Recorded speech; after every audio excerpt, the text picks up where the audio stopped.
Welcome to AM Best Audio. I'm Lori Churtis for AM Best TV. I'm at the Insurtech Hartford Symposium in Uncasville, Connecticut. Joining us now is Sridhar Manyem, AM Best Senior Director of Industry Research, Analytics, and Public Relations. Sridhar, so great to see you. Thank you so much for joining us. Thanks for having me, Lori.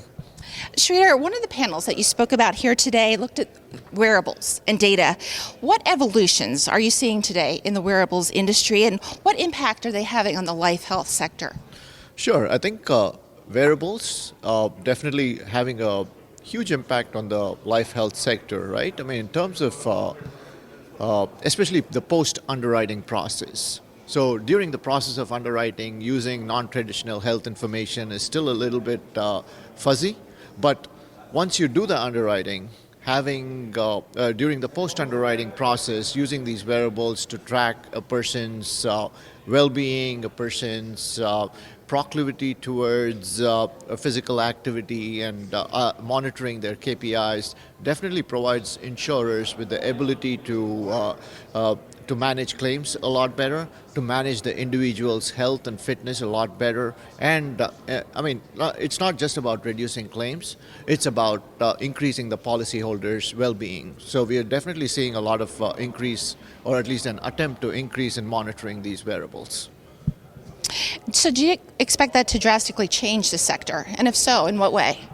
In terms of, I don't think it's going to drastically, it's not going to be a complete disruption of the sector, but I think it's definitely going to be an improvement in terms of the sector's attitude towards consumers, the consumers' attitude towards the sector, and in general improving the well-being of the customers.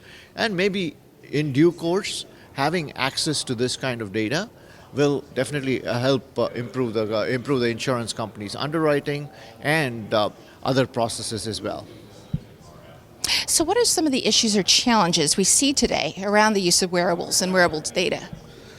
In terms of using wearables, I mean, I think the key thing is about regulations and data privacy. Using how are consumers willing to share PII or HIPAA-related information? How are insurers trying to make sure that data is kept confidential and being used in the manner that they are intended to, and explaining to the regulators when you're doing claims and other processes that you were treating consumers fairly and you were doing the right thing to the consumers. So I think there are issues, especially as regulations around AI, regulations around data privacy are still evolving. So insurers need to monitor these regulations, make sure that they're doing things right in terms of the customers, in terms of ethics, and making sure that they're also doing the right things in terms of regulatory filings, and making sure that they are not violating any of these laws.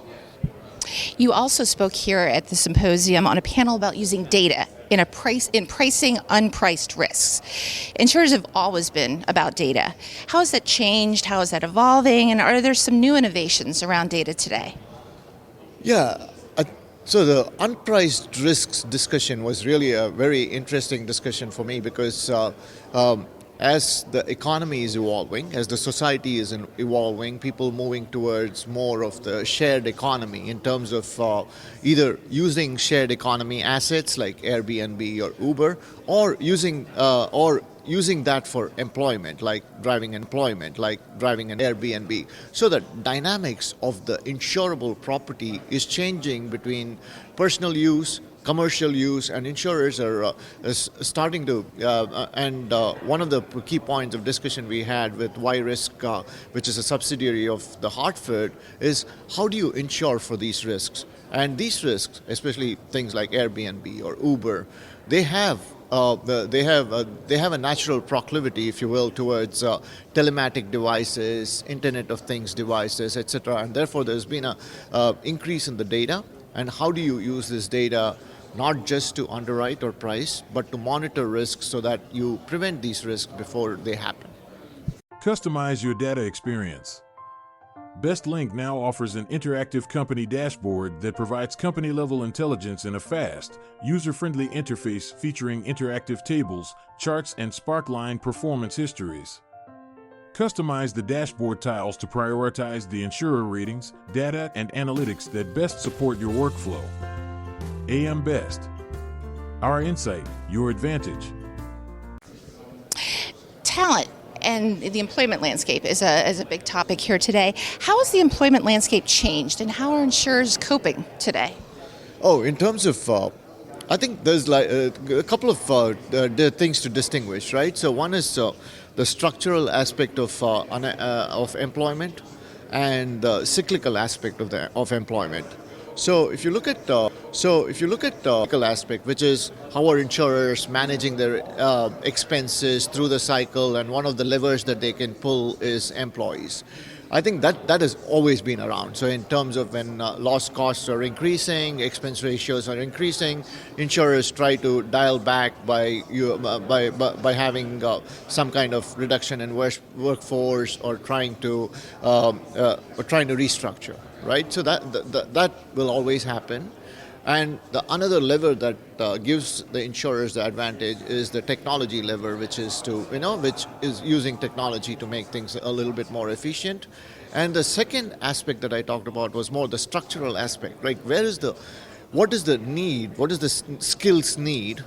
And do you have enough people to fill those skills need? I think that is going to change a little bit, especially with the use of technology. Do you have enough people who can use this ChatGPT technology, large language models, right? Do you have employment like prompt engineers who can actually train these AI models? So the scope of employment is going to change a little bit because of these technologies. But other than that, I think insurers are still going to need people. They're still going to need underwriters. They're not going to be replaced, but they're going to be supplemented by the use of these technologies.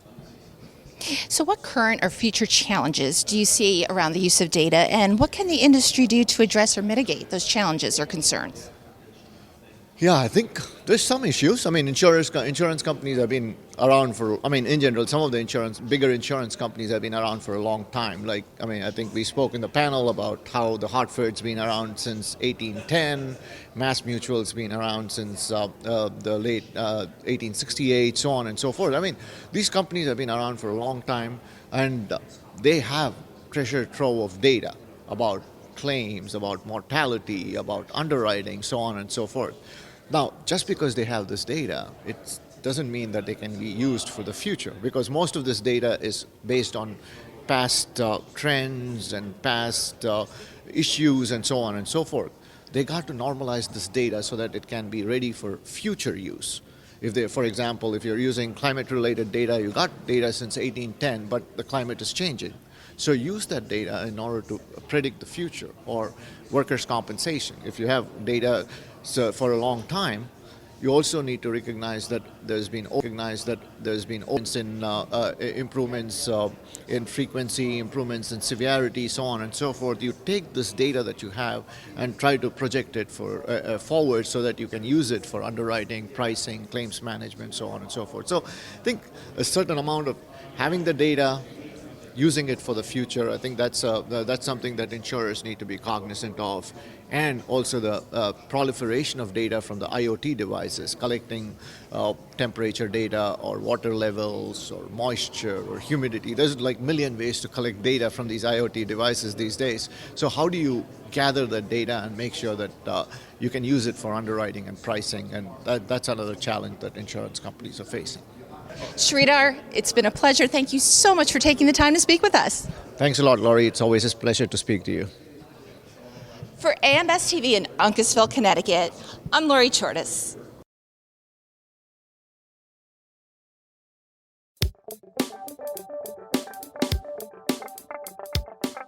Looking to get the full attention of the insurance industry? We have the platforms that will do just that. Whether it be AM Best TV, AM Best Audio, Best Review Magazine, or Best Day. Find out more by calling AM Best Advertising Sales at 908-439-2200, extension 5399, and have a great day.